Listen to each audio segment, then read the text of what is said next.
Hello friends, ഇന്നത്തെ എപ്പിസോഡിൽ പപ്പിമോള് കാർത്തികയുടെ റൂമിൽ കയറി കബോർഡിലെ തുണികളെല്ലാം വലിച്ചുവാരിയിട്ടെന്നും അവിടെയെല്ലാം പരിശോധിച്ചുവെന്നും പറഞ്ഞുകൊണ്ട് കാർത്തിക ബഹളം വെക്കുമ്പോൾ കാർത്തിക തന്നെ ഉപദ്രവിക്കാനായി വന്നതിന്റെ ദേഷ്യത്തിൽ പപ്പി കാർത്തികയെ തള്ളി മാറ്റുന്നു. അത് കണ്ട കാർത്തിക ദേഷ്യത്തോടെ ചോദിച്ചു, അത് ശരി, നീ അത്രയ്ക്കായോടി, നിന്നെ ഞാൻ എന്ന് പറഞ്ഞ് കാർത്തിക കുഞ്ഞിന് നേരെ കൈ ഉയർത്തിയതും ആ നിമിഷം ഒന്നും ചെയ്യാനോ പ്രതികരിക്കാനോ ആകാതെ ആ ബെഡിൽ കിടക്കേണ്ടി വന്ന ശ്യാമ സ്വയം കുറ്റപ്പെടുത്തിക്കൊണ്ട് കണ്ണടച്ചങ്ങനെ നിൽക്കുന്ന നിമിഷത്തിൽ കാർത്തിക തന്നെ തല്ലിയെന്ന് ഉറപ്പായി സങ്കടത്തോടെ പപ്പിയും ആകെ ഭയന്ന് നിൽക്കുമ്പോഴാണ് കാർത്തികയുടെ കയ്യിൽ മറ്റാരോ പിന്നിൽ നിന്ന് പിടികൂടുന്നത്. കാർത്തികയുടെ കൈ തടഞ്ഞുകൊണ്ട് ആരവിടേക്ക് വന്നെന്നറിയാനായി കലിയോടെ കാർത്തിക നോക്കുമ്പോൾ മുന്നിൽ അതിനേക്കാളേറെ ദേഷ്യത്തോടെ ദഹിപ്പിക്കുന്ന നോട്ടത്തോടെ കാർത്തികയുടെ കയ്യിൽ കടന്നു പിടിച്ചുകൊണ്ട് ശാലിനി മുന്നിലേക്ക് വന്നെന്നും ആ നിമിഷം കാർത്തികയെ കണ്ടതും ശാലിനി ഓർമ്മിച്ചത് തന്നെ ഫോണിൽ വിളിച്ച് അനു പറഞ്ഞ കാര്യങ്ങളായിരുന്നു. ജയശങ്കർ എന്ന് പറയുന്ന ആ ചെറുപ്പക്കാരനെ വിവാഹ നിശ്ചയ ദിവസം ആ ചെറുപ്പക്കാരനെയും ഇരു കുടുംബക്കാരെയും കബളിപ്പിച്ചുകൊണ്ട് ആ വീട്ടിൽ നിന്ന് ഒളിച്ചോടിപ്പോയ കാർത്തിക എന്ന പെൺകുട്ടിയെക്കുറിച്ചും ആ കാർത്തിക എന്ന പെൺകുട്ടിയാണ് മേഡത്തിന്റെ ഹസ്ബൻഡ് വിവാഹം കഴിച്ചെന്ന് പറയുന്ന കാർത്തികേയതും എന്നുള്ള സത്യം അനു പറഞ്ഞത് ശാലിനി ഓർമ്മിച്ചു. അത് ഓർത്തതോടെ ശാലിനി പറഞ്ഞു, തൊട്ടു പോകരുത് എന്റെ കുഞ്ഞിനെ. അത് കേട്ടതും തൊട്ടാൽ നീ എന്ത് ചെയ്യുവടി എന്ന് ചോദിച്ച് കാർത്തിക ദേഷ്യപ്പെട്ടു. ഇവളിവിടെ കാണിച്ചെന്നാ നിനക്കറിയാവോ? ഇവളെ തല്ലുകയല്ല കൊല്ലുകയാ വേണ്ടത് എന്ന് പറഞ്ഞ് വീണ്ടും പപ്പിയെ തല്ലാനായിട്ട് കൈ ഉയർത്തിക്കൊണ്ട് മുന്നിലേക്ക് നീങ്ങുന്ന കാർത്തികയുടെ കയ്യിൽ കടന്നു പിടിച്ച് ആ നിമിഷം ശാലിനി കാർത്തികയുടെ കരണത്തൊന്നു കൊടുത്തു. അതോടെ കാർത്തിക നേരെ ശ്യാമയുടെ ബെഡിലേക്ക് ചെന്ന് വീഴുന്നു. കാർത്തിക കലിയോടെ ശാലിനിയെ നോക്കി, നീ എന്നെ തല്ലി അല്ലടി? ഇവിടെ വന്ന് എന്നെ തല, നിനക്ക് എന്താടി അധികാരം? ഇവിടെ ഈ വീട്ടിൽ നിനക്ക് എന്താടി സ്ഥാനം ഉള്ളത് എന്ന് ചോദിച്ച് ശാലിനിയെ ചോദ്യം ചെയ്യുന്നു. ഇത് എന്റെ വീടാണ്, ഞാനാണ് ഈ വീട്ടിലെ ആള്. എന്നെ വിവാഹം കഴിക്കാൻ പോകുന്ന വിഷ്ണുവേട്ടന്റെ ഭാര്യയാണ് ഞാൻ. ആ വിഷ്ണുവേട്ടനെ ഞാനും ഈ കുടുംബത്തിൽ ജീവിക്കുന്നത്. നിനക്കിനി ഈ വീട്ടിൽ ഒരു സ്ഥാനവുമില്ല. നീയാണോടി എന്നെ തല്ലാൻ വന്നിരിക്കുന്നത്? ഈ വീട്ടില് ഉടൻ തന്നെ ഒരു മംഗളകർമ്മം നടക്കാൻ പോവാണ്. നാളെ തന്നെ എന്റെയും വിഷ്ണുവേട്ടനെയും വിവാഹത്തിനുള്ള മുഹൂർത്തം കുറിക്കാൻ പോവാ. അത് കേട്ടതും ശാലിനി ചോദിച്ചു, എന്റെ വിഷ്ണുവേട്ടനോ? അതെങ്ങനെയാണ് നിന്റെ വിഷ്ണുവേട്ടനാവുന്നത്? നീ മാത്രം തീരുമാനിച്ചാൽ മതിയോ എന്ന് ചോദിച്ചപ്പോ, മതിയടി, ഞാൻ സത്യാമ്മയെ മാത്രം വിചാരിച്ചാൽ മതി. നീ പറയുന്ന വിഷ്ണുവേട്ടൻ പോലും അത് ആലോചിക്കേണ്ട കാര്യമില്ല. ഇത് കേട്ട ഉടനെ ശാലിനി കലിയോടെ കാർത്തികയെ നോക്കുന്നു. അപ്പോഴും കാർത്തിക ശാലിനിയോട് ദേഷ്യത്തോടെ പറഞ്ഞു, ഞാൻ ആരാണെന്ന് നിനക്ക് കാണിച്ചു തരാടി. നീ പറയുന്നുണ്ടല്ലോ ഒരു കുഞ്ഞുണ്ടായിട്ട് പോലും നിന്റെ വിഷ്ണുവേട്ടനാണെന്ന് വലിയ അവകാശം പറഞ്ഞ് നീ മനസ്സിൽ കൊണ്ടു നടക്കുന്നുണ്ടല്ലോ. എന്നാലേ ആ വിഷ്ണുവേട്ടനെ ഞാൻ സ്വന്തമാക്കിയിരിക്കൂടി. നീ നോക്കിക്കോ, നാളെ അല്ലെങ്കിൽ മറ്റന്നാളോ എന്റെയും വിഷ്ണുവേട്ടനും വിവാഹം നടത്തും. വിഷ്ണുവേട്ടന്റെയും എന്റെയും വിവാഹത്തിന് വേണ്ടിയുള്ള മുഹൂർത്തം കുറിക്കാനായിട്ട് സത്യമ്മ തയ്യാറായിരിക്കണം. ഇന്നല്ലെങ്കിൽ നാളെ, ആ ശുഭമുഹൂർത്തം എന്നാണെങ്കിലും അന്ന് ഞങ്ങളുടെ താലികെട്ട് നടന്നിരിക്കും. ഇനി പിന്നെ എന്താ ചെയ്യുക എന്ന് നീ നോക്കിക്കോ. ഒരു രീതിയിലും നിനക്ക് പിന്നെ ഈ വീട്ടിൽ ഒരു സ്ഥാനവും ഉണ്ടാവില്ല. പിന്നെ വിവാഹം കഴിഞ്ഞാൽ ഈ വീട്ടിൽ പിന്നെ ഞാനാണ് അധികാരിയാവുന്നത്. ഞാൻ തീരുമാനിക്കും ആര് വേണം ആരെ തള്ളണമെന്ന്. ഈ കാർത്തിക പിന്നെയും മൂന്നെണ്ണത്തിനെയും ഞാൻ ഇവിടുന്ന് ചവിട്ടി ഇറക്കിയിരിക്കുമെന്ന് ശാലിനിയെയും പപ്പിമോളെയും ശ്യാമയും ചൂണ്ടിക്കൊണ്ട് കാർത്തിക കലിയോടെ പറയുമ്പോൾ കാർത്തികയുടെ വാക്കുകൾ കേട്ട് കാർത്തികയെ ആ നിമിഷം തന്നെ ഇല്ലാതാക്കാനുള്ള കലിയുണ്ടായിട്ടും അതെല്ലാം മനസ്സിലടക്കി പിടിച്ചുകൊണ്ട് ശാലിനി അതെല്ലാം കേട്ടിരുന്നു. ശ്യാമ അതെല്ലാം കേട്ടതിന് ശാലിനി ഒന്നും മറുപടി പറയാതെ തന്റെ വീട്ടിലേക്ക് വന്നിരിക്കുന്നതോടെ ശ്യാമയ്ക്ക് ആകെ സങ്കടമായി. ശ്യാമ പതിയെ എഴുന്നേറ്റ് കുഞ്ഞേച്ചി എന്ന് വിളിച്ചു. അപ്പോഴാണ് അടുത്ത് നിന്ന് പപ്പിമോളെ തന്നെ ശ്രദ്ധിക്കുന്നത് കണ്ടതോടെ ശാലിനി തന്റെ മുഖത്തൊരു പുഞ്ചിരി വരുത്തി പപ്പിമോളെ ചേർത്ത് പിടിച്ച് ചോദിച്ചു, മോള് പേടിച്ചോ? അത് കേട്ടതും ചേച്ചിയമ്മേ, മോള് പേടിക്കണ്ട കേട്ടോ, ചേച്ചിയമ്മയില്ല ഇവിടെ. ചേച്ചിയമ്മ ഉള്ളപ്പോ മോക്കൊന്നും പറ്റില്ല കേട്ടോ, മോള് പേടിക്കണ്ട എന്ന് പറഞ്ഞ് പപ്പിമോളെ സമാധാനപ്പെടുത്തി. അങ്ങനെ മോളെ ആശ്വസിപ്പിച്ച് നിർത്തുമ്പോ ശ്യാമ വീണ്ടും വിളിച്ചു, കുഞ്ഞേച്ചി. ആ വിളി കേട്ടതും ശാലിനി പറഞ്ഞു, ആ മുഹൂർത്തം കുറിക്കപ്പെടാൻ പാടില്ല എന്ന് ശാലിനി ശ്യാമയോട് അറിയിച്ചു. പിന്നീട് കാണുന്നത് സത്യഭാമ പറഞ്ഞതനുസരിച്ച് ജ്യോത്സ്യം വീട്ടിൽ വന്ന് വിഷ്ണുവിന്റെയും കാർത്തികയുടെയും വിവാഹത്തിന് വേണ്ടിയുള്ള മുഹൂർത്തം കുറിക്കാൻ ജാതകങ്ങൾ പരിശോധിക്കുന്നു. വിഷ്ണുവിന്റെ ജാതകം നോക്കിയിട്ട് ജ്യോതിഷത്തെ കുറിച്ച് സംസാരിച്ചുകൊണ്ട് അങ്ങനെ നിൽക്കുമ്പോൾ ഉടനെ തന്നെ ഇതിനെല്ലാം സാക്ഷിയായി വലിയ സന്തോഷത്തോടെ കാർത്തിക സത്യാമ്മയുടെ അരികിൽ നിന്നു. അപ്പോഴേക്കും രാഘവൻ നായരും പിള്ളേച്ചനും ഇതെല്ലാം നോക്കി നിൽക്കുന്ന കണ്ടപ്പോ സത്യഭാമ പറഞ്ഞു, ഇവിടെ രണ്ടുപേരുകളുടെയും മനസ്സ് ഒന്നിച്ചു കഴിഞ്ഞു. എങ്കിലും അവരുടെ വിവാഹം മംഗളകരമായിട്ട് മുഹൂർത്തത്തിന്റെ നല്ലൊരു മുഹൂർത്തം നോക്കി ചടങ്ങ് അതേ രീതിയിൽ നടത്തണം എന്നൊരാഗ്രഹം, അതിനുവേണ്ടിയാണ് ഇങ്ങനെയൊരു മുഹൂർത്തം കുറിക്കുന്നതെന്ന് പറഞ്ഞപ്പോ ഉടനെ ജ്യോത്സ്യം പറഞ്ഞു, അതെന്തായാലും നന്നായി സത്യഭാമേ. കാരണം ഇങ്ങനെ ഒരു കാര്യം ഇന്നത്തെ കാലത്ത് ആരും നോക്കാറില്ല. സാധാരണ കുട്ടികൾ ശ്രമിക്കുന്നത് വിവാഹത്തിന് അവരുടെ രണ്ടുപേരുടെയും സന്തോഷം മാത്രമാണ് നോക്കുന്നത്. അത് കേട്ടപ്പോഴേക്കും രാഘവൻ നായർ ചോദിച്ചു, ഇപ്പൊ ഇതിന്റെയൊക്കെ ആവശ്യമുണ്ടോ എന്ന് ചോദിച്ച ഉടനെ തന്നെ ജ്യോത്സ്യൻ പറഞ്ഞു, അതൊക്കെ നമ്മൾ വിചാരിക്കും, പക്ഷേ വിവാഹത്തില് എല്ലാവരും മുഹൂർത്തം നോക്കി തന്നെ വേണം നടത്താൻ. നാൾപ്പൊരുത്തവും മുഹൂർത്തവും ഒക്കെ നോക്കിയാണ് വിവാഹം നടത്തേണ്ടത്. ഇന്നത്തെ കുട്ടികൾ അതൊന്നും ചെയ്യാത്തത് കൊണ്ട് വിവാഹം കഴിഞ്ഞ 10-ാം ദിവസം കോടതിയിൽ തന്നെ വന്ന് അവർ രണ്ടുപേരും രണ്ടു വഴിക്ക് പിരിയുന്ന കാഴ്ചകളാണ് കാണുന്നത്. അത് കേട്ടതും രാഘവൻ നായർ ചോദിച്ചു, എന്നിട്ടും ഇതെല്ലാം നോക്കി നടത്തുന്നതോ, അങ്ങനെ നടത്തുന്നവരും പിരിയുന്നില്ലെന്നാണോ എന്ന് ചോദിച്ചപ്പോ ജ്യോത്സ്യൻ പറഞ്ഞു, അത് പിന്നെ അവർ ഓരോരുത്തരുടെയും ഭാഗ്യക്കേട് വേണം എന്ന് പറയാൻ. ഓരോരുത്തരുടെയും ഭാഗ്യം പോലെ ഇരിക്കും ആ ദാമ്പത്യ ജീവിതം മുന്നോട്ട് നീങ്ങുന്നത്. അതുകൊണ്ട് തന്നെ അതിലും നമുക്ക് പ്രത്യേകിച്ച് അഭിപ്രായങ്ങൾ പറയാൻ കഴിയില്ല. ഓരോരുത്തരുടെയും ജീവിതത്തിൽ സംഭവിക്കുന്ന കാര്യങ്ങളിൽ നമുക്ക് അങ്ങനെ നിശ്ചയം പറയാമെങ്കിലും ജ്യോതിഷം എന്ന് പറയുന്നത് സത്യമുള്ള കാര്യം തന്നെയാണ് രാഘവൻ സാറേ. അതിന് കാരണം എന്തെന്ന് പറഞ്ഞാൽ, ഓരോരോ ജ്യോതിഷന്മാരും പ്രവചിക്കുന്ന പോലെ പൊരുത്തം നോക്കുമ്പോൾ അതിനു മുമ്പ് അവരുടെ മനപ്പൊരുത്തമാണ് ഏറ്റവും പ്രധാനം. അവർ തമ്മിലുള്ള മനപ്പൊരുത്തത്തെക്കാൾ ഉപരി അവരുടെ ജാതകത്തിൽ എന്തെങ്കിലും പ്രശ്നങ്ങൾ ഉണ്ടെങ്കിൽ അവരുടെ ഓരോരുത്തരുടെയും ജാതകവശാലുണ്ടായ ആ സമയത്തുണ്ടായ ആപത്തുകളെക്കുറിച്ചും ആ സമയത്തുണ്ടാകുന്ന ദോഷസന്ധികളെ കുറിച്ചുമൊക്കെ കൃത്യമായി മനസ്സിലാക്കുകയാണെങ്കിൽ ചിലപ്പോൾ അവർ തമ്മിലുള്ള വിവാഹത്തിൽ എന്തെങ്കിലും അപാകതയുണ്ടോ എന്ന് നമുക്ക് ശരിക്കും മനസ്സിലാക്കാൻ കഴിയും. അത് കേട്ട ഉടനെ സത്യഭാമ പറഞ്ഞു, അതെ, ഇവിടേക്ക് ജ്യോത്സ്യനെ വിളിപ്പിച്ചത് ജ്യോതിഷത്തെ കുറിച്ച് ക്ലാസ് എടുക്കാൻ വേണ്ടിയല്ല, മറിച്ച് എന്റെ മോന്റെ വിവാഹത്തിന് മുഹൂർത്തം കുറിക്കാനാണ്. അത് കേട്ടതും ജ്യോതിഷം പറഞ്ഞു, അതൊക്കെ ശരി തന്നെ, പെൺകുട്ടിയെ കണ്ടു, പക്ഷെ വരനെവിടെ എന്ന് ചോദിച്ചതും വിഷ്ണു എന്ന് മുകളിലേക്ക് നോക്കി സത്യഭാമ വിളിച്ചു. വിഷ്ണു വേഗം സ്റ്റെയർ ഇറങ്ങി വരുന്നതും സത്യഭാമ പറഞ്ഞു, ഇനി വന്നേടാ. വളരെ സ്നേഹത്തോടെ വിഷ്ണുവിനെ ക്ഷണിച്ചതും വിഷ്ണു എന്താ കാര്യം എന്നറിയാനായി വേഗം താഴേക്ക് ഇറങ്ങി വന്നു. ജ്യോത്സ്യൻ ഇവിടെ ഇരിക്കുന്നത് കണ്ടതോടെ വിഷ്ണു ആ ദേഷ്യത്തോടെ നോക്കുമ്പോൾ ജ്യോത്സ്യനോട് ഉടനെ സത്യഭാമ പറഞ്ഞു, ഇതാ എന്റെ മകൻ, ഇവരുടെ വിവാഹ മുഹൂർത്തം കുറിക്കാനാണ് ഇപ്പൊ വിളിച്ചത്. ഇതാണ് പെൺകുട്ടി എന്ന് പറഞ്ഞ് കാർത്തികയെ ചൂണ്ടിക്കാട്ടി. വിഷ്ണു ആകെ ദേഷ്യത്തിൽ അങ്ങനെ ഇരിക്കുമ്പോ ഉടനെ ജ്യോത്സ്യൻ ചോദിച്ചു, അല്ല ഇതെന്താ രണ്ടുപേരും രണ്ട് ധ്രുവങ്ങളിലായി നിൽക്കുന്നത്? രണ്ടുപേരും ഒരുമിച്ചിരിക്കണ്ടേ? അതാ വേണ്ടേ? ആദ്യം അതൊക്കെ തന്നെയാണ് രണ്ടുപേരുടെയും ലക്ഷണ അടിസ്ഥാനം എന്ന് പറഞ്ഞതും രണ്ടുപേരും ഒന്നിച്ചിരിക്കൂ എന്ന് പറഞ്ഞ് കാർത്തികയോട് വിഷ്ണുവിന് അരികിൽ ചെന്നിരിക്കാൻ അറിയിച്ചു. അപ്പോഴേക്കും വിഷ്ണു ഒന്നും മിണ്ടാതെ അങ്ങനെ ഇരിക്കുമ്പോ കാർത്തിക വേഗം വിഷ്ണുവിന്റെ അരികത്തായിട്ട് ആ സെറ്റിയിൽ ചെന്നിരുന്നു. അപ്പോഴേക്കും അകത്തേക്ക് ശാലിനി കയറി വന്നു. ഈ സമയത്ത് ജ്യോത്സ്യൻ പറഞ്ഞു, കാർത്തികയെയും വിഷ്ണുവിനെ നോക്കിയിട്ട് പറഞ്ഞു, ആഹാ കൊള്ളാവല്ലോ, ശ്രീരാമനും സീതാദേവിയും പോലെ എന്ന് പറഞ്ഞപ്പോഴാണ് പെട്ടെന്ന് വാതുക്കലേക്ക് ശാലിനി കയറി വന്നത്. എല്ലാവരും ആശങ്കയോടെ ശാലിനിയെ നോക്കി. ഉടനെ തന്നെ ജ്യോത്സ്യൻ നോക്കിയിട്ട് പറഞ്ഞു, ശുഭലക്ഷണം, കൊള്ളാം, നല്ലതാണ്. ഇങ്ങനെ ഒരു മുഹൂർത്തം കുറിക്കുന്ന നേരത്ത് ഒരു നാരിയുടെ ആഗമനം അതെന്തുകൊണ്ടും അനുകൂലം തന്നെയാണ്. സത്യഭാമ മനസ്സിൽ കരുതിയത് പോലെ കാര്യങ്ങളൊക്കെ നടക്കും, ഉചിതമായിട്ട് തന്നെ, എല്ലാം അതുപോലെ തന്നെ നടന്നിരിക്കും എന്ന് പറഞ്ഞപ്പോ അത് കേട്ടതും രാഘവൻ നായർ മനസ്സിലാലോചിച്ചു, ഇന്നത്തേക്കുള്ള വക ജ്യോത്സ്യനായിട്ട് ഒപ്പിച്ചിട്ടുണ്ട് എന്നിങ്ങനെ ആലോചിച്ചിരിക്കുമ്പോ എന്തായാലും ഇപ്പോ ഇങ്ങനൊരു മുഹൂർത്തം കുറിക്കുന്നതിൽ നല്ല കാര്യം തന്നെയാണ്.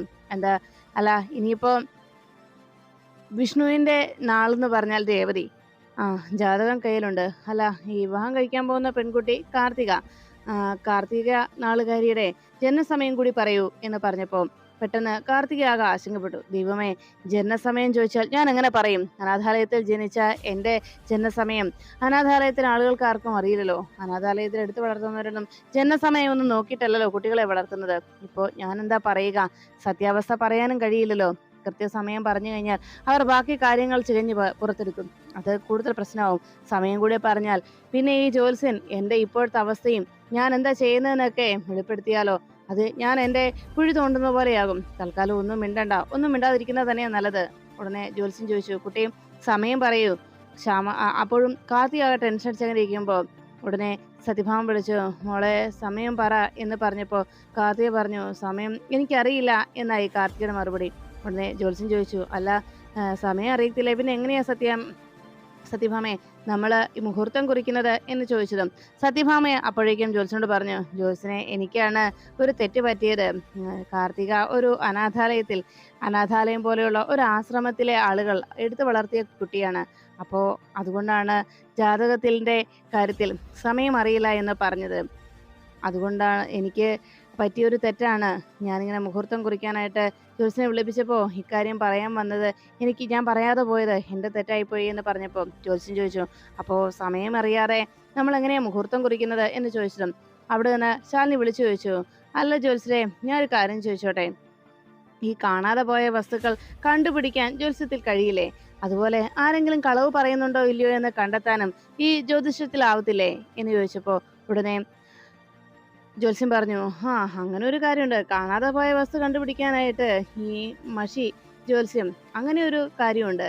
അങ്ങനെ മഷി നോക്കി വേണമെങ്കിൽ പറയാൻ കഴിയും എന്ന് പറഞ്ഞപ്പോ ഉടനെ ശാലിനി ചോദിച്ചു, അങ്ങനെയാണെങ്കിൽ അതുപോലെ ചെയ്യാമല്ലോ. ഇവിടെ ആരെങ്കിലും കളവ് പറയുന്നുണ്ടോ എന്നും എന്തെങ്കിലും ഒളിച്ചു വെക്കുന്നുണ്ടോ എന്നൊക്കെ അങ്ങനെ തന്നെ കണ്ടെത്താൻ കഴിയുമല്ലോ എന്ന് ചോദിച്ചു ശാലിനി അങ്ങനെ നിന്നപ്പോ സത്യഭാമ വേഗം ചാടി എഴുന്നേറ്റു.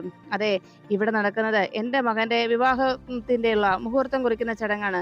അവിടെ അഭിപ്രായം പറയാനായിട്ട് നിന്നെ ആരോടേക്ക് ക്ഷണിച്ചില്ല എന്ന് സത്യഭാമ കലിയോടെ ശാലിനിയോട് പറയുന്നു.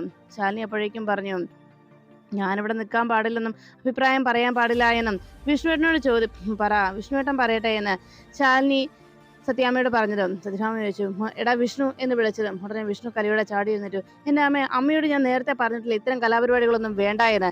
എന്നെ ശരിക്കും നാണം കെടുത്താനായിട്ടാണോ, എല്ലാവരുടെയും മുന്നിൽ ഒരു നോക്കൂത്തിയായിട്ട് വേഷം കെട്ടിക്കാനാണോ എന്നെ ഇവിടെ വിളിച്ചു വരുത്തിയത് എന്ന് വിഷ്ണു ദേഷ്യപ്പെടുമ്പോ ഉടനെ ജ്യോത്സ്യൻ ചോദിച്ചു, ഞാനിപ്പോ എന്താ സത്യഭാമ ചെയ്യേണ്ടത്? ഉടനെ സത്യഭാമ പറഞ്ഞു, മുഹൂർത്തം ഒന്നും കുറിക്കണ്ട.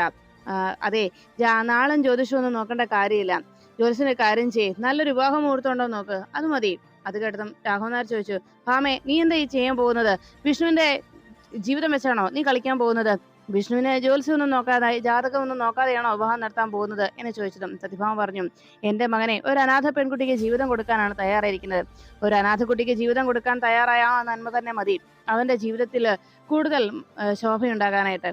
ബാക്കി എന്തെങ്കിലും ദോഷങ്ങളൊക്കെ ഉണ്ടെങ്കിലേ അത് ആ ഒരു നന്മ കൊണ്ട് അങ്ങ് പൂർത്തിയായിക്കോളും, അതങ്ങ് നികന്നു പൊക്കോളും എന്ന് പറഞ്ഞപ്പോ ഉടനെ ശാലിനി ചോദിച്ചു, ആരനാഥയാണെന്നാ സത്യമായി പറയുന്നത്? കാർത്തികയോ? അവളൊരു അനാഥയുമല്ല. അവൾക്ക് അച്ഛനും അമ്മയും ഒക്കെയുണ്ട്. അവള് മറ്റൊരു ചെറുപ്പക്കാരനുമായിട്ട് വിവാഹം നിശ്ചയിക്കുന്ന ആ ദിവസം വീട്ടുകാരെയും ആ ചെറുപ്പക്കാരന്റെ വീട്ടുകാരെയും കബളിപ്പിച്ചുകൊണ്ട് അവൾ അവിടുന്ന് മുങ്ങിയതാണ്. അങ്ങനെ വന്നതാണ് ഇവൾ. ജയശങ്കർ എന്ന് പറയുന്ന ചെറുപ്പക്കാരനെ കബളിപ്പിച്ച്. ആ ജയശങ്കറിനെ നമുക്ക് എല്ലാവർക്കും അറിയാം. അയാൾ ഇവിടെ 2 തവണ വന്നിട്ടുണ്ട്. ഒരു വട്ടം അയാൾ കാണാതായ പെൺകുട്ടിയെ അന്വേഷിച്ച് പോലീസിനെയും കൂട്ടി, 2ാം വട്ടം പപ്പിമോളെ രക്ഷിച്ചുകൊണ്ടും. ആദ്യം വന്നപ്പോ അയാൾ കാണിച്ച ആ പെൺകുട്ടിയുടെ ഫോട്ടോ നമുക്ക് ആർക്കും തന്നെ കാണാൻ കഴിയാതെ പോയി. അയാൾ ആ മൊബൈൽ ഫോണിൽ ഫോട്ടോ കാണിച്ചപ്പോ നമ്മൾ ആരും അത് കണ്ടില്ല. അതാണ് ഇത്രയുമേറെ പ്രശ്നങ്ങളായത്. അത് കേട്ടതും ആകെ ഭയന്ന് വിറച്ച് കാർത്തിക അതെല്ലാം കേട്ട് ഞെട്ടലോടെ നിന്നു. വിഷ്ണു അപ്പോഴേക്കും കാര്യങ്ങളൊക്കെ ശാലിനി മനസ്സിലാക്കിയല്ലോ എന്ന് ആശങ്കയോടെ ആലോചിച്ചു. ഈ സമയത്ത് ശാലിനി വിളിച്ചതനുസരിച്ച് ഓട്ടോയിൽ സത്യഭാമയുടെ വീട്ടിലേക്ക് ജയശങ്കർ വന്നുകൊണ്ടിരിക്കുന്നു. കാർത്തിക ആകെ ഭയന്നങ്ങനെ നിൽക്കുമ്പോൾ ശാലിനി പറഞ്ഞു, ജയശങ്കർ എന്ന് പറയുന്ന ആ ചെറുപ്പക്കാരൻ ഇവിടെ അന്വേഷിച്ചു വന്നത് ഈ നിൽക്കുന്ന കാർത്തികയെ തന്നെ ആയിരുന്നു എന്നുള്ള കാര്യം എല്ലാവരോടും വെളിപ്പെടുത്തുമ്പോൾ അന്ന് നടന്ന സംഭവങ്ങൾ രാഘവൻ നായർ ഓർത്തെടുത്തു. അന്ന് ഓരോരുത്തരുടെയും കയ്യിലായി ആ മൊബൈൽ ഫോൺ നൽകിയപ്പോഴൊക്കെ ഓടി വന്ന് ആ ഫോട്ടോ കാണുന്നതിന് മുമ്പ്, സത്യഭാമ കാണുന്നതിന് മുൻപ് അത് പിടിച്ചു വാങ്ങി അന്ന് മധുശ്രീ ഒരു അഭിപ്രായം പറഞ്ഞ് അവിടെ നിന്ന് പോലീസുകാരെ വഴിതിരിച്ചുവിട്ട കാര്യങ്ങളൊക്കെ രാഘവൻ നായർ ഓർമ്മിച്ചു. മോളെ ഇതൊക്കെ സത്യമാണോ എന്ന് ചോദിച്ചതും ഉടനെ ശാലിനി പറഞ്ഞു, അതെ അച്ഛാ, ആ ജയശങ്കർ എന്ന് പറയുന്ന ചെറുപ്പക്കാരൻ അന്വേഷിച്ചു വന്ന കാർത്തിക എന്ന് പറയുന്ന ആ പെൺകുട്ടി ഈ നിൽക്കുന്ന ഇവളാണ് എന്ന് പറഞ്ഞതും കാർത്തിക ആകെ ഭയത്തോടെ വിഷ്ണുവിനെ നോക്കി. എല്ലാ സത്യങ്ങളും ശാലിനി തിരിച്ചറിഞ്ഞു കഴിഞ്ഞു എന്നറിഞ്ഞതോടെ ഭയത്തോടെ ശാലിനി വിഷ്ണുവിനെ നോക്കിയതും എല്ലാവരും ആകെ ഞെട്ടിത്തെറിച്ച് അങ്ങനെ നിന്നു. അപ്പോഴേക്കും കാർത്തിക ആലോചിച്ചു, ദൈവമേ, ഈ സമയത്ത് ഞാൻ എല്ലാ രീതിയിലും അടിയറവ് പറഞ്ഞാൽ അതാകെ പ്രശ്നമാകും. എങ്ങനെയും ഇതിനെ ചെറുത്തു നിൽക്കേ രക്ഷയുള്ളൂ. ഇനി എല്ലാ സത്യങ്ങളും കണ്ടെത്തിയ സ്ഥിതിക്ക് ഞാനതൊക്കെ മറച്ചു പിടിക്കുന്നത് വളരെ സൂക്ഷിച്ചു തന്നെ വേണം. ഇനി എന്തെങ്കിലും ഒരു കളവ് പറഞ്ഞ് രക്ഷപ്പെട്ടേ തീരൂ എന്നൊക്കെ പറയുമ്പോൾ സത്യഭാമ ചോദിച്ചു, എന്താ മോളെ ഇവിടെ പറയുന്നതൊക്കെ ശരിയാണോ? അപ്പോഴേക്കും ഉടനെ കാർത്തിക പറഞ്ഞു, അയ്യോ അല്ല സത്യാമ്മേ, ഇവള് പറയുന്നതൊക്കെ നുണയാണ്. എന്റെയും വിഷ്ണുവിന്റെയും വിവാഹം നടത്താൻ പോകുന്നതെന്ന് അറിഞ്ഞപ്പോ അവള് മനഃപൂർവ്വം കരുതിക്കൂട്ടി ഉണ്ടാക്കുന്നതാണ് ഇതെല്ലാം തന്നെ. ഇതൊന്നും സത്യമല്ല എന്ന് പറഞ്ഞ് അങ്ങനെ വിലപിച്ചുകൊണ്ട് നിൽക്കുമ്പോ ഇത് കണ്ട് ചിരിച്ചുകൊണ്ട് പരിഹാസത്തോടെ നിൽക്കുകയാണ് ശാലിനി. ഉടനെ തന്നെ സത്യഭാമയുടെ അരികിലേക്ക് ഓടിയെത്തി കാർത്തിക പറഞ്ഞു, അതെ, ഇവളുടെ അസൂയ കൊണ്ടാണ് ഇവളിങ്ങനെയൊക്കെ പറയുന്നത്. ഞങ്ങൾ വിവാഹം നടക്കാൻ പോകുന്നതിന്റെ അസൂയ എന്ന് പറഞ്ഞപ്പോ ഉടനെ കാർത്തികയുടെ ആ പ്രവൃത്തി കേട്ട് ആ വാക്കുകൾ കേട്ട് കലിയോടെ വിഷ്ണു കാർത്തികയെ നോക്കി. അപ്പോഴേക്കും വിഷ്ണുവിനെ നോക്കിയിട്ട് സത്യഭാമ ചോദിച്ചു, വിഷ്ണു നീ എന്താ ഈ പറയുന്നത്? നിന്റെ അഭിപ്രായം എന്താ എന്ന് ചോദിച്ചതും വിഷ്ണു വേഗം പറഞ്ഞു, വരട്ടെ, അങ്ങനെ ഒരാളുണ്ടെങ്കിൽ വരട്ടെ, അത് തന്നെയാണ് എന്റെ അഭിപ്രായം എന്ന് വിഷ്ണു പറയുന്നത് കേട്ടതോടെ കാർത്തിക വിഷ്ണുവേട്ടൻ തന്നെ ചതിക്കുകയാണല്ലോ എന്നോർത്ത് ഞെട്ടലോടെ നിന്നു. ഉടനെ തന്നെ രാഘവൻ നായർ പറഞ്ഞു, അതെ, ജയശങ്കർ എന്ന് പറയുന്ന ചെറുപ്പക്കാരൻ ഇന്നിങ്ങെത്തുമെന്നല്ലേ പറഞ്ഞത്? അയാൾ വരട്ടെ, അയാൾ വന്നിട്ട് നമുക്ക് കാര്യങ്ങൾക്ക് ഒരു തീരുമാനം ഉണ്ടാക്കാം. അപ്പോഴേക്കും കാർത്തിക വല്ലാതെ ഭയത്തോടെ നിന്നു. ഈ സമയത്ത് സത്യഭാമ ശാലിനി മനഃപൂർവ്വം ഇങ്ങനെ ഒരു കഥ കെട്ടിച്ചമച്ചായിരിക്കും എന്നുള്ള ചിന്തയിൽ ശാലിനി നോക്കിയപ്പോൾ ശാലിനി മനസ്സിലാലോചിച്ചു, കാർത്തികേ, നിന്റെ ഈ നിപ്പൊക്കെ എനിക്ക് മനസ്സിലാവുന്നുണ്ട്. എങ്ങനെ അടുത്ത കള്ളക്കഥ മെനയാമെന്നും എങ്ങനെയാണ് ഇതിൽ നിന്ന് രക്ഷപ്പെടുക എന്നുമാണ് നിന്റെ ആലോചനയെന്ന് എനിക്കറിയാം. എന്തായാലും ജയശങ്കർ വരുന്നത് വരെ ഉള്ളു മോളെ നിന്റെ ഇവിടെയുള്ള ഈ നാടകം. അതോടെ തീരും. കെട്ടും കിടക്കയെടുത്ത് നീ പോകാൻ തയ്യാറായി നിന്നോ എന്ന് പറഞ്ഞ് ശാലിനി മനസ്സിൽ അങ്ങനെ കലിയോടെ നോക്കുമ്പോൾ കാർത്തിക മനസ്സിൽ പറഞ്ഞു, അങ്ങനെ അങ്ങ് ഈ കാർത്തിക തോറ്റു ഇവിടുന്ന് പോവില്ല. നീ അങ്ങനെ എന്നെ ഇവിടുന്ന് പറഞ്ഞയക്കാമെന്ന് നോക്കണ്ട എന്നിങ്ങനെ ആലോചിച്ച് വെക്കുമ്പോൾ സത്യഭാമ വേഗം ശാലിനിയുടെ അരികിലേക്ക് എന്നിട്ട് പറഞ്ഞു, എന്റെ മകനൊരു ജീവിതം ഉണ്ടാകാൻ പോകുന്നതിന്റെ ദേഷ്യമാണിതെന്ന് എനിക്കറിയാം. എന്റെ മകളെ നീ ഓരോ കള്ളക്കഥകൾ പറഞ്ഞുകൊണ്ട് ഇവിടെ വന്ന് മറ്റുള്ളവരെ തെറ്റിദ്ധരിപ്പിക്കാനാണ് നിന്റെ നീക്കം. പക്ഷേ ജയശങ്കർ എന്ന് പറയുന്ന അയാൾ ഇവിടെ വന്ന് പറയുന്നതൊക്കെ നീ വെറും കളവായിട്ടുള്ള കാര്യങ്ങളായിരുന്നു എന്ന് അയാൾ ഇവിടെ വന്ന് പറഞ്ഞാൽ ഇതൊന്നും ആയിരിക്കില്ല എന്റെ പ്രതികരണം. നീ എന്തൊക്കെ കാട്ടിക്കൊട്ടിയാലും ശരി, നീ പറയുന്നൊന്നും ഇവിടെ ആരും വിശ്വസിക്കാൻ പോകുന്നില്ല എന്ന് സത്യഭാമ ശാലിനിയെ വെല്ലുവിളിക്കുമ്പോൾ ശാലിനി പറഞ്ഞു, അയാൾ ഇങ്ങ് വരുമല്ലോ, അയാൾ വന്ന് കാര്യങ്ങളൊക്കെ വിശദീകരിക്കും. അപ്പൊ അറിയാവല്ലോ സത്യം എന്താണെന്ന്. അത് എന്നിട്ട് എല്ലാവരും കാര്യങ്ങൾ മനസ്സിലാക്കിയാൽ മതി എന്ന് ശാലിനി പറഞ്ഞു. അങ്ങനെ ശാലിനി പറഞ്ഞുകൊണ്ട് നിൽക്കുമ്പോൾ സത്യഭാമ എല്ലാവരെയും മാറി മാറി നോക്കി. അപ്പോഴേക്കും ശാലിനി പറഞ്ഞു, ഒരു കാര്യം എനിക്ക് ഉറപ്പാണ്, ഈ പറഞ്ഞതൊന്നിൽ ഒരു കാര്യത്തിലും ഞാൻ കളവ് കാട്ടിയിട്ടില്ല. ഇവിടെ പറഞ്ഞ കാര്യങ്ങളെല്ലാം കളവായിരുന്നു. ഇവിടെയുള്ള എല്ലാവരെയും ഇവൾ വിഡ്ഢിയാക്കുകയായിരുന്നു എന്നതാണ് സത്യം എന്ന് ശാലിനി കാർത്തികയെ കുറിച്ച് അറിയിച്ചു. ജയശങ്കർ അപ്പോഴേക്കും സത്യഭാമയുടെ വീട്ടിലെ ലക്ഷ്യം വെച്ച് ഓട്ടോയിൽ അങ്ങനെ വന്നുകൊണ്ടിരുന്നു. ശാലിനി കലിയോടെ അങ്ങനെ കാർത്തികയെ നോക്കുമ്പോൾ താൻ നീ എന്ത് പറഞ്ഞ് എങ്ങനെ രക്ഷപ്പെടും? ഇനി എന്താണ് ഒരു പോംവഴി? വിഷ്ണുവേട്ടനും എന്നെ കൈ ഒഴിഞ്ഞല്ലോ. ശാലിനി, നീ അങ്ങനെ തകർത്ത് കളയാമെന്ന് കരുതണ്ട. ഒന്നുമില്ലാത്തതിൽ നിന്ന് തുടങ്ങിയതാണ് ഈ കാർത്തിക. ഇവിടെ നിന്ന് പടിയിറങ്ങി പോകേണ്ടി വന്നാൽ തന്നെ അങ്ങനെ നിസ്സാരമായി ഞാൻ പോവില്ല. എന്തായാലും എനിക്കും ഇവിടെ നിലനിൽക്കണ്ടേ? അതിനു വേണ്ട കാര്യങ്ങളൊക്കെ ഞാൻ ചെയ്തിരിക്കും. നീ അങ്ങനെ എന്നെ തകർത്ത് കളയാമെന്ന് നോക്കണ്ട എന്ന് കാർത്തിക മനസ്സിൽ വെല്ലുവിളിക്കുമ്പോൾ ശാലിനിയും മറ്റെല്ലാവരും ജയശങ്കർ വരുന്നതിനായി കാത്തിരുന്നു. ശാലിനി വാതിക്കലേക്ക് കണ്ണു നട്ട് അങ്ങനെ നോക്കി നിൽക്കുന്ന നേരത്ത് ഉടനെ കാർത്തിക താൻ ഈ പ്രശ്നത്തിൽ നിന്ന് എങ്ങനെ രക്ഷപ്പെടുന്നതിനെ കുറിച്ച് തലപുകച്ചുകൊണ്ടിരുന്നു. അപ്പോഴാണ് വിഷ്ണു ആലോചിച്ചത്, എന്തായാലും ശാലിനി സത്യങ്ങളൊക്കെ കണ്ടുപിടിച്ചത് നന്നായി. ആ ജയശങ്കർ എന്ന് പറഞ്ഞ ആളിവിടെ വന്ന് എല്ലാം വെളിപ്പെടുത്തുകയാണെങ്കിൽ ഈ കാർത്തിക എന്ന് പറയുന്ന ഇത്തിൽ കണ്ണി എന്റെ തലയിൽ നിന്ന് ഊരിപ്പോവല്ലോ. ഇനി വയ്യ ഈ നാശത്തെ തലയിൽ ചുമന്നുകൊണ്ട് നടക്കാൻ. എല്ലാത്തിനും ഒരു പരിഹാരം ഇന്നത്തോടെ ഉണ്ടാകും. എല്ലാത്തിനും ഒരവസാനം ഇതോടെ സംഭവിക്കും.